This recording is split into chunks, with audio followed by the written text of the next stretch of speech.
সকাল সকাল ফুল তুলতে কার না ভালো লাগে, তাই আমিও আজকে আমার গাছের ফুলগুলো সব তুলে নিয়েছি। সত্যি সকালে এতগুলো ফুল পেয়ে মনটা আমার খুশিতে ভরে গেছে। তো গুড মর্নিং বন্ধুরা, কেমন আছো সবাই? আশা করি সবাই খুব ভালো আছো। আজকে মঙ্গলবার, আমার আজকে মঙ্গলচণ্ডী ব্রত, তাই কচু পাতা আর কলার পাতা, দূর্বা ফুল সব তুলে নিয়েছি আর সোজা ঠাকুর ঘরের উদ্দেশ্যে রওনাও দিয়ে দিয়েছি। ইতিমধ্যে আমার মা আমাকে হেল্প করার জন্য চলে এসেছে। তো সকাল সকাল আজকে পুজো সেরে যেতে হবে আমাকে এক জায়গায়, তাই দেরি না করে আমি আমার পুজোর সরঞ্জাম সব গুছিয়ে নিয়েছি। কিছুটা হেল্প আমাকে আমার মাও করে দিয়েছে। তো দেখো আমার পুজো মোটামুটি শেষও হয়ে গেছে, আর এই পুজো শেষ হয়ে গেছে বলতে অনেকটাই টাইম লেগেছে আমার আজকে। আর সব কিছু গুছোতে তো সত্যি অনেকটাই সময় লেগে যায়, তো কী করা যাবে, করতেই হবে। আর আজকে ছিল বৈশাখ মাসের তৃতীয় মঙ্গলবার।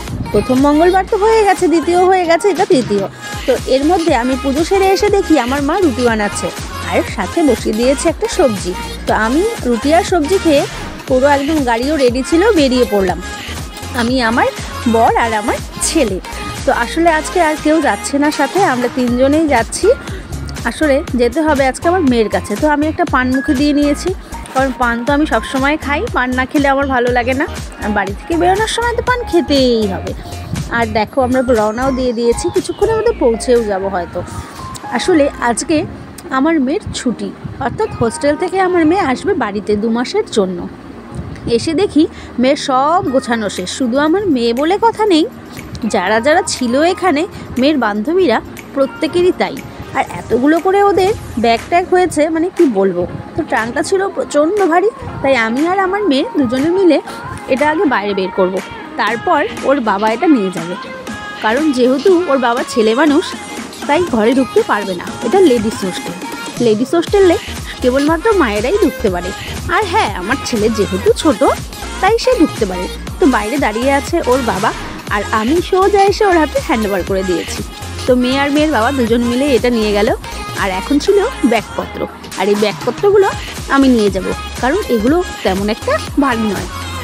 তো এগুলো আমি, আমার মেয়ে, ছেলে সব কিছু নিয়ে যাচ্ছি। আর এখানে ওদের হোস্টেল গ্রাউন্ডে একটি সভার আয়োজন করা হয়েছিল।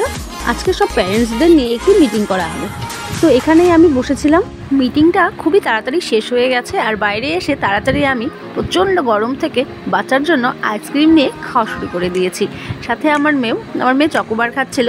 আর এই দেখো স্কুলের সামনে কতটা ভিড়, সকল গার্জেনের, মানে সবাই গাড়ি নিয়ে, কেউ টোটো নিয়ে এসে বসে আছে আর নিয়ে যাবে বলে। তো আমরাও আমাদের দেরি না করে সব মালপত্র গুটিয়ে নিয়েছি, গাড়ি ভর্তি হয়ে গেছে, সব কিছু লেপ তোষক যা ছিল সেলফ সব নিয়ে আমরাও রওনা দিয়ে দিয়েছি এখন বাড়ির উদ্দেশ্যে। আসলে অনেকদিন পর মেয়ে বাড়ি যাচ্ছে, আর এবারে তো ছুটি বলে কথা, নো টেনশন, 2 মাসের জন্য কোনো টেনশনই নেই স্কুলে আসার। তো আবার আমার যে ননাস আছে সে ফোন করেছে, সে ও রাস্তায় দেখা করবে।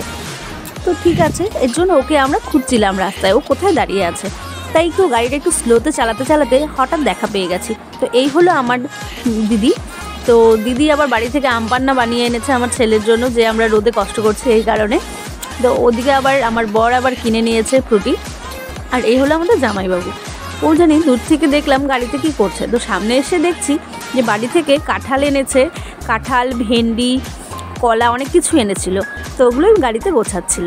তো ওগুলো নিয়ে আমরা আবার আমাদের বাড়ির উদ্দেশ্যে চলে যাচ্ছি। আর অনেকক্ষণ ধরে গাড়িতে থাকার জন্য আমাদের মুখটাও খুব চুলচুল করছিল। আর তাই রাস্তা দাঁড়িয়ে আবার একটু বড়াও কিনে নিলাম, যে এবার বসে বসে খেতে খেতে যাব।